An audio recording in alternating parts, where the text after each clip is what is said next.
Welcome back to a new episode of Conversations with Cohen. I'm excited to have my guest, Jasson Casey, CEO of Beyond Identity, with me, as I like to do at the beginning of every podcast. Jasson, would you be kind enough to introduce yourself to everyone? Sure. My name is Jasson Casey. I'm the CEO here at Beyond Identity and also helped co-found the company. So, as I was doing my research, Jasson, it sounds like your your time at Beyond Identity sort of came full circle with what happened earlier in your life and sort of how you got to where you are in your road to entrepreneurship. So maybe we can just step back for a moment Yeah, and help everyone who's listening get a little bit of a glimpse into where you were when you were 15, 16 years old when this started. got it. So going back, so as a kid, I was always looking for spending money, right? Because it doesn't come from the family; you got to earn it. And as I started to progress through high school, I was able to actually get jobs that weren't just bagging groceries, but actually writing software for like a local scientific instruments firm and whatnot. And I thought it was fun. It was a good way of earning money to be able to go to the movies, buy books, have meals with friends. And before I knew it, I started gravitating more and more towards the idea that people could actually start companies. They weren't things that just existed that you joined. And I got into I love reading books. I love reading stories.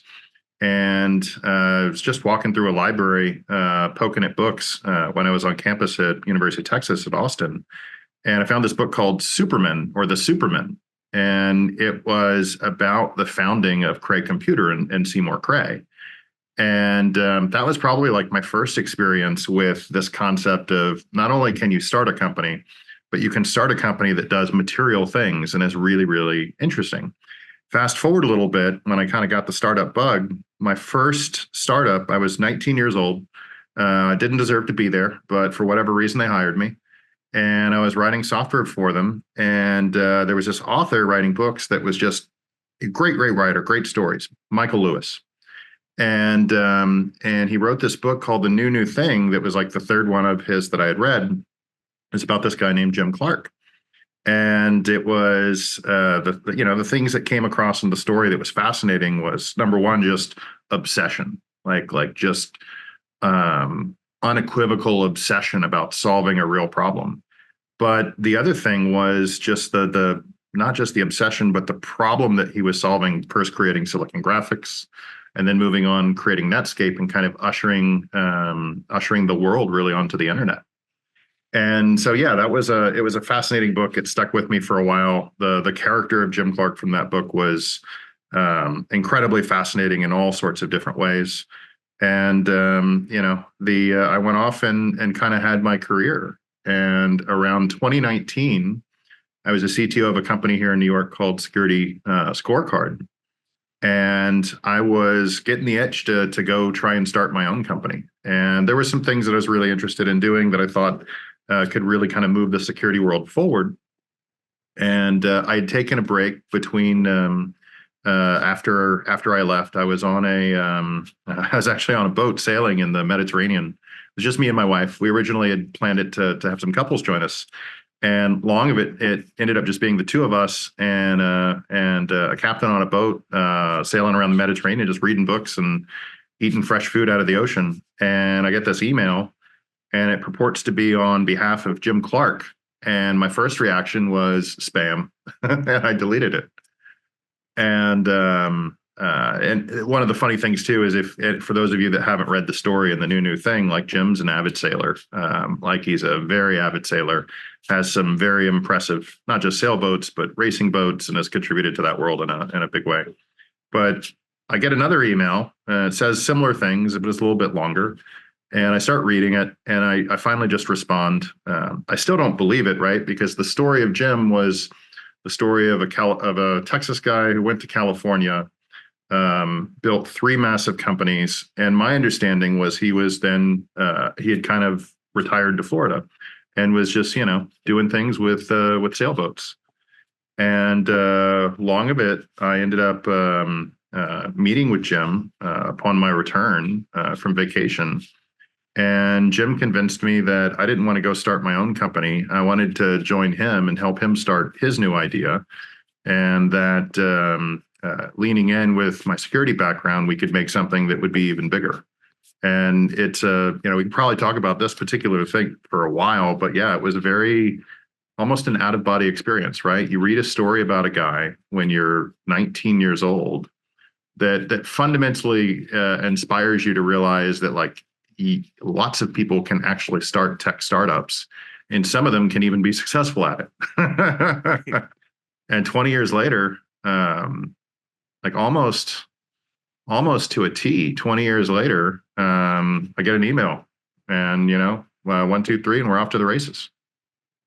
And at what point do you share that story with him, by the way, of how, because here you are, you're getting this job opportunity, right? And you don't want Yeah. to seem too keen, but at what point do you then share that story with him? I'm just curious. Oh, I pretty much shared it immediately, right? Like, so I'm not a very nuanced, suave person. I pretty much say what I'm thinking, and a gym interview is very much, go see him in person. I was told to reserve a few hours, right? He likes to, he wants to kind of be able to kind of gauge you a little bit. And from everything that I'd read about him too, it's either, there's either going to be chemistry and you guys are going to really kind of get into it, or there's not. It'll be quick and short. 8 hours later, I left his house, and we covered all sorts of topics. And I don't think I shared that story the way I just did with him. The way I put it was more along the lines of just asking him questions, right? Like, hey, this thing in Silicon Graphics, what did you do that? How did you decide there? When you started this, how did that work? How did this work? Right? Because in 8 hours you can cover a lot. Sure. And so yeah, I'd say in the first meeting he realized that I had read the book and whatnot, but I don't know if Jim knows the full extent of what I just said. But yeah, we certainly talked about it in our first interview. Okay, so when you're sitting down together and Mhm. and come and join me, what's the problem that he wanted or he had identified to solve? So it was a little bit of a secondary problem. His primary problem at the time was home automation. So why does the lighting system, why does the heating and cooling system, why does the security and camera system of your homes and your large boats, why does this have to be all manually controlled? And why can't it be a modern thing? And if you read the story of the new thing, even in that story, right, which was written in the late 90s, he was working on this idea. And in the book, it almost comes across as he wanted to dial into his sailboat from a satellite and remotely pilot it around San Francisco Bay. But he had built a company with TJ called Commandscape, where they were doing this. They had a product and an offering and whatnot. And as part of any computer system, people need to log into it. And as part of a home automation system for these really involved large homes, it's not just the family that needs to log in. It's maintenance staff. It's vendors who come and go. And he really became annoyed with the idea that he's got to type in a password every time. Also, there's a pretty high security requirement for these systems because these are home automation generally goes in the homes of folks that oftentimes get targeted. And so he became obsessed with how do we remove the password but keep it secure. And I think towards the end of 2019, or maybe it was the summer of 2019, it was like there were like three things that occurred to him. One was the way he tells the story. His wife kept poking him, saying, "Hey, I don't know about this home automation thing. Like, if there's a huge market beyond these massive homes, but passwordless based authentication seems like it could impact everyone. Like, is that a company?" Meanwhile, one of his friends and colleagues is a CEO of a major Fortune 500 company who essentially was, their friendly terms. Every time they go to a board meeting together, it sounded like there was a version of, hey, show me what you're cooking up. Show me the latest toy that you're working on. Because Jim's a tinkerer, right? He's always doing something. And he showed it to this gentleman, and this gentleman's like, well, if you had an enterprise version of that, I would deploy it. And then the third thing was I think TJ had actually done quite a bit of market analysis as well, just on this concept, and became really convinced that not only was there a market there, but it could be quite large. And I think it was like the culmination of all of those things over the summer of 2019 that convinced Jim that this should be a company. And there was a prototype that existed at the time of the concept, but I think it was really August or September of 2019 when Jim decided that, like, let's make a go. And that's about the time that I met him. So, and what was so passwordless authentication to access computers. Mm-hmm. And any computing service, whether it's your banking, shopping, just removal of the password. I bet you may or may not know this. So, like, for context, like the average person, how many passwords do they have to stuff? I mean, I can think of I probably have 100. So so it's very dependent on age, as you can imagine. Yes. But let's just say the average person probably frequents 10 to 20 sites or services in terms of a high frequency. Like, I always go to Amazon, I always go to Whole Foods, I always go to a news site, that sort of thing. And then there's probably another 100 services that they visit infrequently. Like, how often do you really log into your state's portal to file taxes? Right. How often, right? Like that sort of thing. Right. All of those require passwords. And what most people who are listening to this podcast probably do some version of this of they have a password that they've memorized, and maybe there's like 2 or 3 permutations of it, and they just stuff those permutations into all these different sites. And what's wrong with that? Well, so this is where at the end of the day, passwords really are kind of a false sense of security. Was that a softball? A little bit. So because I don't know. I have an answer, which is probably like, well, if they get it once, they're going to get it in everything. But like, I really don't know. Why not? So I don't think anyone would argue the world is interconnected, and it turns out most digital services are interconnected. So when you're using your password on service one, it's not just the company that runs that service that actually gets to see that password. A lot of their third parties will see that password. A lot of the intermediaries will end up seeing that password. You're probably reusing variations of that password all over the place. And so an adversary or a criminal, when they break into a particular service, the reason they go after these like services that just have millions of usernames or hundreds of millions of usernames is because when they can steal the password from those services, it's rather trivial for them to then use those passwords to stuff into other services and just ask the question, hey, I wonder if this is going to work again. And they might have stolen 100 million passwords, but they only need like 10 to work to steal some money or to steal an identity or to make some progress. So what we like to say is, criminals don't break in, they log in for the most part. And a password really is not a useful protection anymore, at least the way most companies use them. So to give some context to what could happen, right? Like, what could happen if someone stole, my password and got into my organization? Or can you give me some examples? Yeah, to help? Actually, I'll give you so some of your readers may have, some of your viewers may have heard of a company called Microsoft. Microsoft experienced a significant breach at the end of last year, at the end of 2023.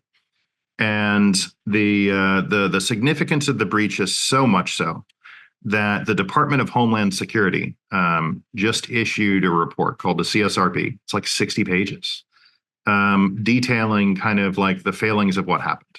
And at the end of this, like, the result of this breach is, Vladimir Putin is likely reading Satya Nadella's emails, right? But the way it started and the way it was reported initially by Microsoft was there was a non-production system, and this is like code for some developers were trying some stuff. right? Trying something new. And an adversary password sprayed the machine and gained access. So what that basically means is they just started feeding usernames and passwords to the system that they had stolen from some previous heist, right? And maybe they tried 10, maybe they tried 10 million, but at some point one worked and they were able to gain access. And here's where the story gets murky. And there's not a lot of public reporting on this for a couple different reasons just yet. But the adversary was able, from this initial foothold, from this initial access of this non-production system, they were able to kind of laterally move and obtain corporate and executive email access of almost all of Microsoft. There's some other things that happened that end up being a little bit technical, but the long and short of it is, and this is widely believed to be carried out by Russians, and Russian as a state actor, not just a criminal activity. The long and short of it is the emails of all of the executives are being read. Secrets that are shared by people in emails, which, number one, we shouldn't be sharing secrets in email because, well, tech folks know email is not secure. But number two, we're human, and humans don't always do the right thing, right? Humans do make mistakes. And whether it's developers sharing like development secrets, these things called API keys, or the finance department sharing routing codes, or intellectual property being shared, or in some cases, well, I think that kind of paints the picture. So one of the largest tech companies in the world has one of the most significant breaches, right? And then the obvious question is, well, what about their customers? How are their customers impacted? And it all started with password. The adversary doesn't have to break in; they can just log in. So how does Beyond Identity solve that? So there's really two key concepts that have to happen at a high level. And so first, I would kind of start with have you think about something that you already know. So most of you are going to have credit cards and banking cards. And in those credit cards and banking cards, when you look at them, there's what looks like a little chip off to the side, right? It turns out that that's actually a little microprocessor. And there is something called, there's cryptographic keys inside of that processor that cannot be removed. They cannot leave. And when you make transactions, right, when you're tapping or inserting that modern banking card and making transactions, a password isn't actually going back and forth. What's actually happening is under the hood is the bank is saying, what do you want to do? And then it creates like an order. And then it says, prove that you are who you say you are by signing this order. And it's called the digital signature. And this gets a little bit technical, but let's just, I guess, acknowledge that there is that private key in that card can actually affect a digital signature to this order. It can give it back to the bank, and then the bank can verify, oh, in fact, this is who I think it is, right?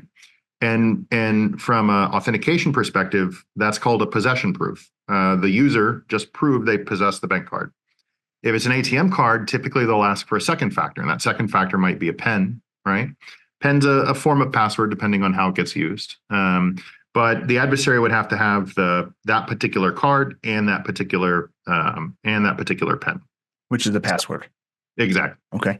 Our system, we do something a little bit different. So it turns out every computer you've bought, every phone you've bought, every iPad you've bought since about 2016 has that same chip from your banking card actually inside your computer, inside your iPod, inside your iPad, sorry.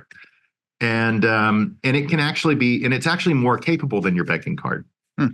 And so we can utilize that technology for logging you in without actually having to disclose a password. And we can introduce things like biometrics. And again, this isn't a biometric where your face is now in the cloud. The biometric is actually just to allow that chip to release a signature over that order, right? So you can now start to get these multiple proofs, right? That I possess the laptop that is known, that I have the finger that was enrolled as Jasson.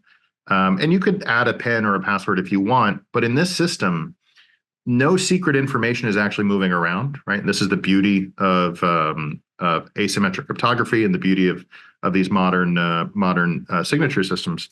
But the other thing is our software, it kind of acts like a digital wallet, right? So it's sitting around this capability on your machine, and it's doing one additional thing that really makes it secure. So most security systems in corporate America today rely on the human, the person, to always do the right thing. Like the security outcomes depend on the person doing the right thing, right? Like all of you have training. Don't click the link. Don't click the link. Don't do this. Don't do that. Well, everybody has an error rate, right? Maybe you're better than me, but your error rate is still greater than zero. My error rate is still greater than zero. Now we live in the world of AI, where adversaries can actually, in a moment's notice, point an AI system at this YouTube channel that this is displaying on, and in moments be able to sound like you, look like you, and even write prose as you write them, right? So the future of cybersecurity is a future where the robots are coming to fight. And I don't want to send humans to fight robots. Humans have error rates. Robots generally don't, right? And so the second thing that we do that our digital wallet does is we take the human out of the loop. When you're going to authenticate to a service, it shouldn't be on you, the human, to understand, am I even logging into the right thing? Or is this a skimmer? Is this some man in the middle? Is this some man in the browser? That can actually be automated and be made part of a proper security protocol. And we do that and we lower it into the system. So we don't require humans to be perfect. So that sounds like the zero trust. That's where the zero trust comes in. It's part of it. I would call that the footings of the house of zero trust. Okay. The zero trust is a very buzzwordy word, and it's loved and hated by all. It's loved by tech folks. It's hated by tech folks.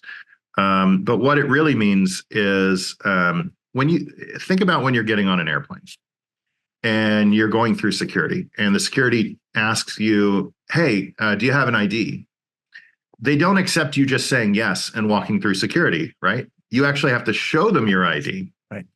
And if they're having a good day, they're going to look at you and look at the ID and try and make a judgment of, are you the same person, right? So let's call that user identity, right?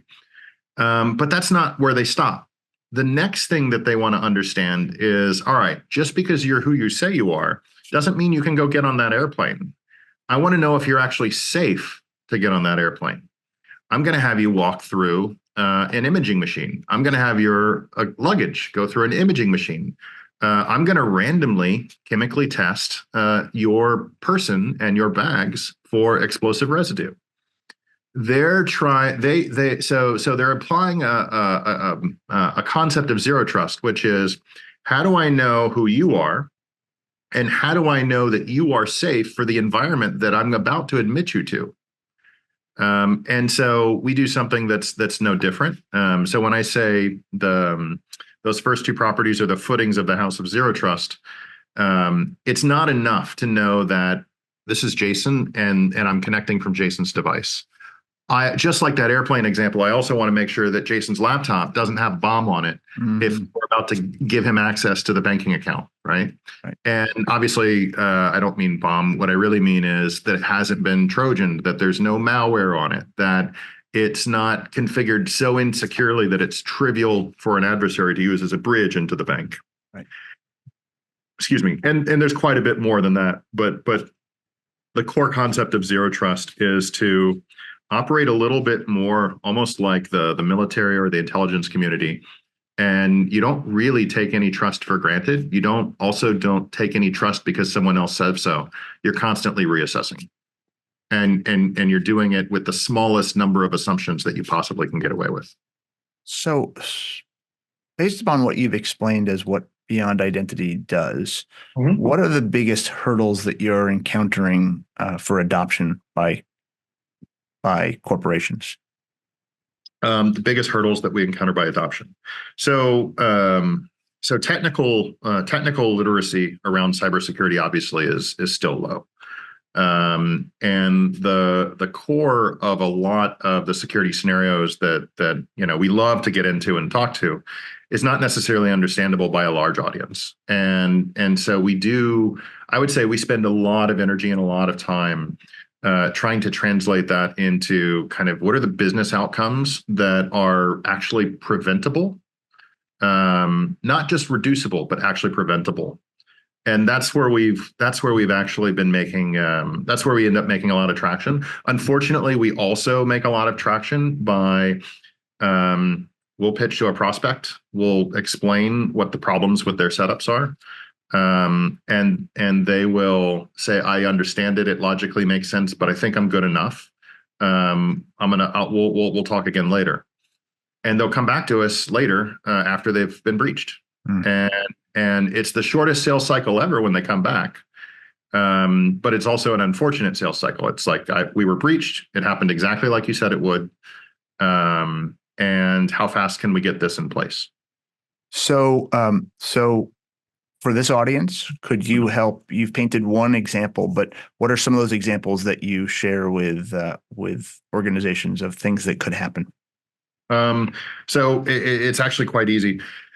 The access system of most corporations has at least a password and possibly a second factor. So the second factor is like what? So maybe they have to pull out maybe they put in their password and then their phone chirps and they have to pull out their phone and say, is this me? Yes or no? Right. Or maybe there's a second screen with like a letterbox and they have to pull out their phone and figure out what's the number right now and type the same number in the computer. So most companies are gonna have access like that. The other thing too is most companies are there's the devices they manage, but then there's also the devices they don't. So most companies have contractors, right? Developers, marketers, designers, PR firms. And so again, it's not just the risk of access from those individuals, but also the risk from those devices. And so when we talk to prospects, what we're actually highlighting first and foremost is the password and 2FA system that they have is highly, highly vulnerable. That they're really offered almost no protection from a targeted attack or even a semi-targeted attack. And we'll typically show them. So we've got a fairly extensive menu that's just a live demonstration of exploitation. And so we basically say, all right, who do you use? Do you use Okta? Do you use Microsoft? Do you what's your setup? Do you use Duo? What's your setup look like? And then we'll pull the equivalent setup off the shelf and then show them exactly why it's not actually giving them any protection. And then the next thing that we move to is if that's not giving you any protection, then it's trivial for an adversary to become your CEO. It's trivial for an adversary to become your CFO. It's trivial for an adversary to become one of your key developers. So it's just easy. It just can. They just can. This is the biggest educational thing we've been trying to push for the last 3 years, really, is the exploits that we're talking about. The perception is, oh, that's nation state level stuff. Like only Russia's going to do that. But the reality is there's open source tools that any developer can download and execute one of these attacks really in minutes, if not hours. The barrier for someone running this against your organization is time and focus. Does this does this just need to be the focus of 1,000 and 5,000 employee companies, or is this also can be the focus of a 20 or a 50 person organization? This has to be the focus of every organization. So I'll give you a couple other stats. So the U.S. federal government is demanding that every federal agency move away from these vulnerable authentication methods by no later than 2025. Like it is so concerning that the U.S. federal government is doing 100% removal in favor of a system similar to what I described, no later than the next 18 months, right? And it's not one edict; it's actually been several different edicts. The cyber insurance companies are now actually starting to penalize or drop coverage of organizations. And when I say penalize, what I really mean is like double premiums, that sort of thing. For organizations that don't have, and the technical jargon is phish resistant multi-factor, right?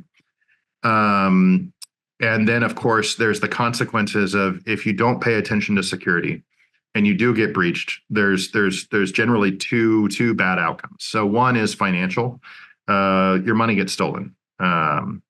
One is punitive and reputational, right? So look at Drizzly. Right, the company, not only was the company shut down, the CEO is not even allowed to be a CEO for a while. And it was, and you know, there's more and more teeth coming, both legislatively and just from the ecosystem that supports companies around if you don't pay attention to the security of your customers. Jason, It, if I may, so please. you mentioned Drizzly. So for those who may be listening who don't know what happened in high level, can you share? I mean, it's been a while since I've gone through the specifics. So at a very high level, it was just a company that paid almost no attention to security, suffered a fairly significant event, and the company is being, I forget who the purchaser is, but they pretty much had to shut down and then got bought at the last minute. Got it.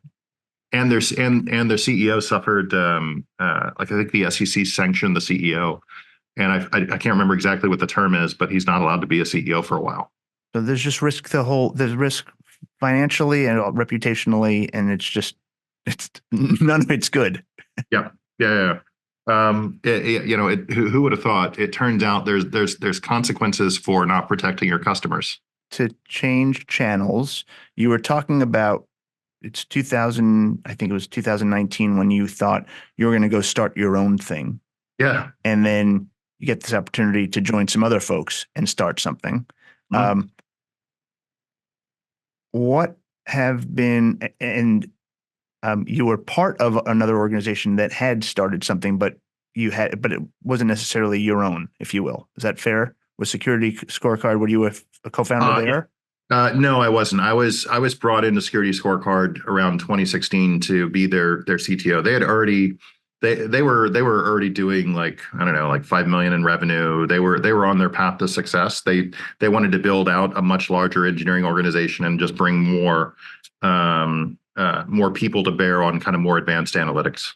So what would you say are some of the biggest lessons you've learned in going through this experience from a co-founder's perspective of starting in 2019 with Beyond Identity, what you've learned that you're really surprised that you didn't expect to experience?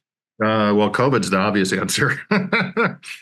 COVID, the remote work phase of operation, kind of what that did to the startup. So startups, when you start a company, the first couple of years is really the pure chaos and the pure magic, where you are learning your problem, you're learning all the things that you got wrong, you're learning your coworkers and your colleagues, you're spending more time together than you actually spend with your family.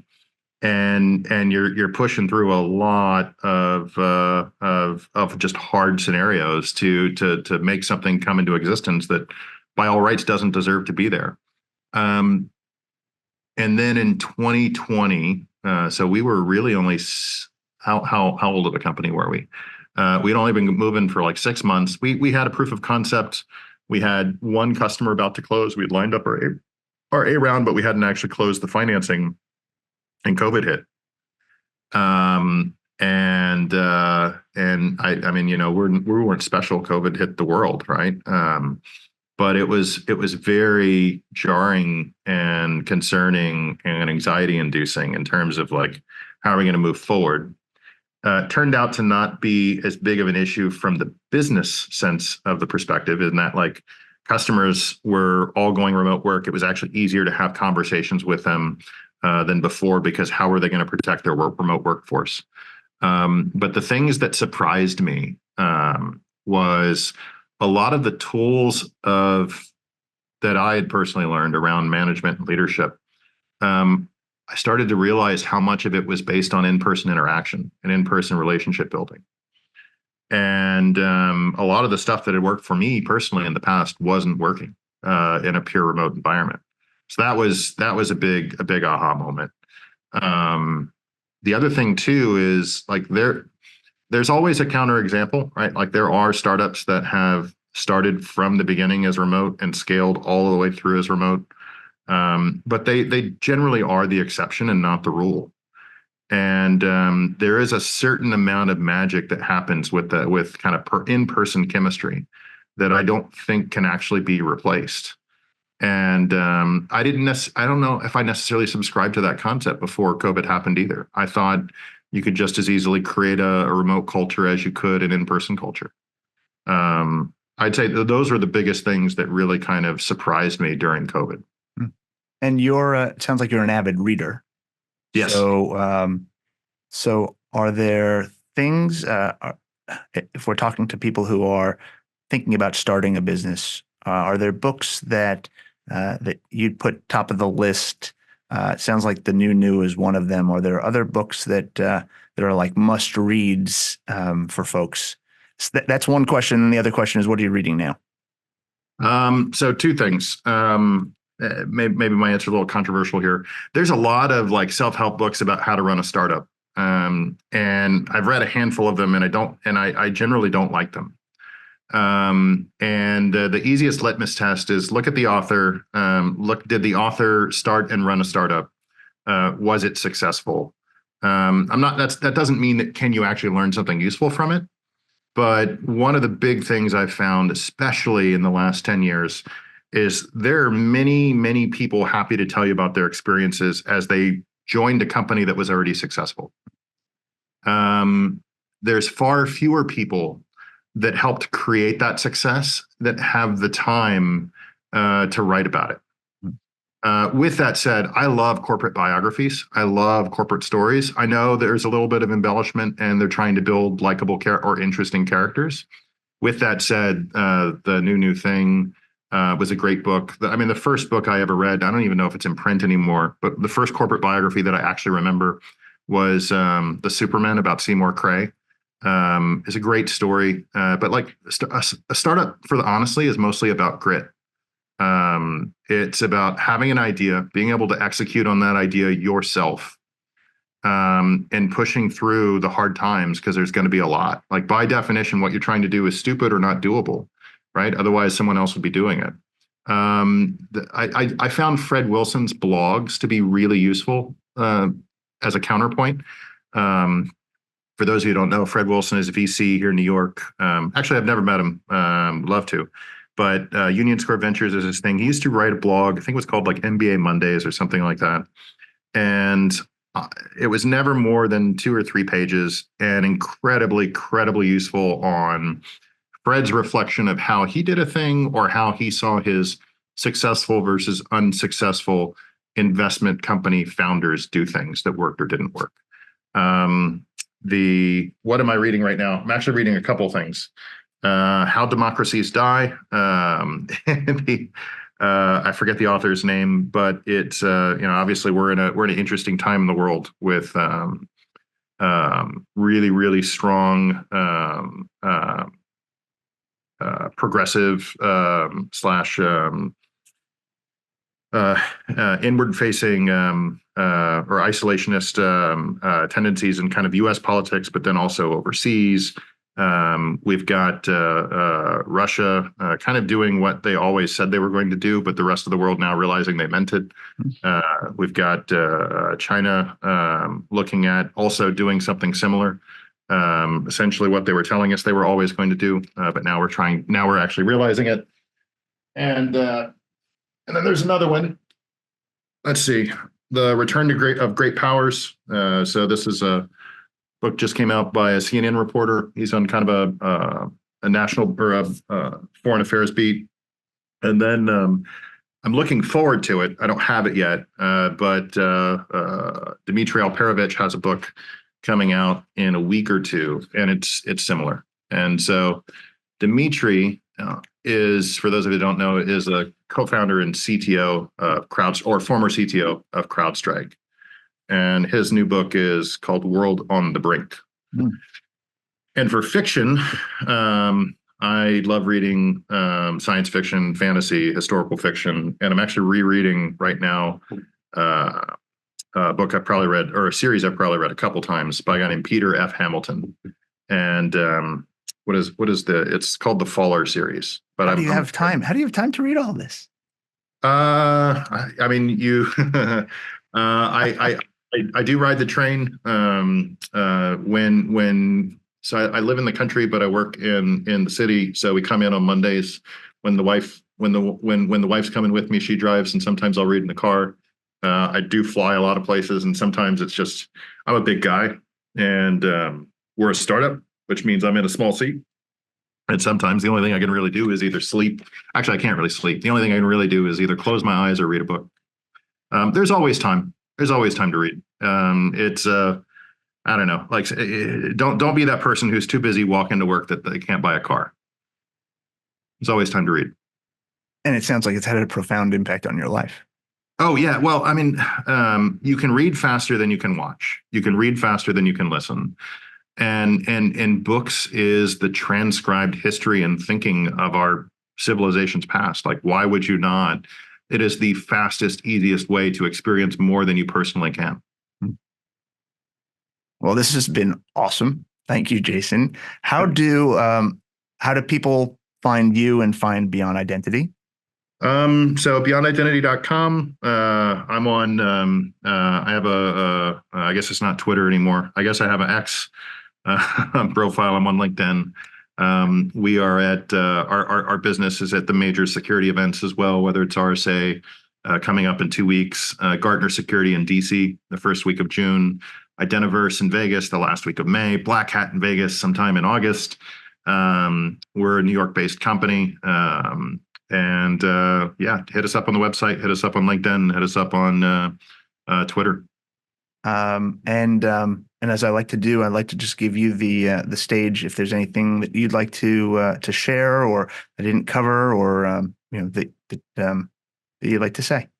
No, we actually covered a lot. It's interesting when people want to learn about the old stuff, but yeah, every service in the world, every business in the world is at risk as long as they're using passwords and these MFA or 2FA factors that are trivially bypassable.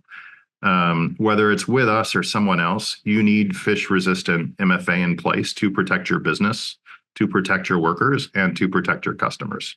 It's not hard to do, and it actually prevents problems. It doesn't just reduce them. Wonderful, Jasson. This has been Conversations with Cohen. We'll see you next time.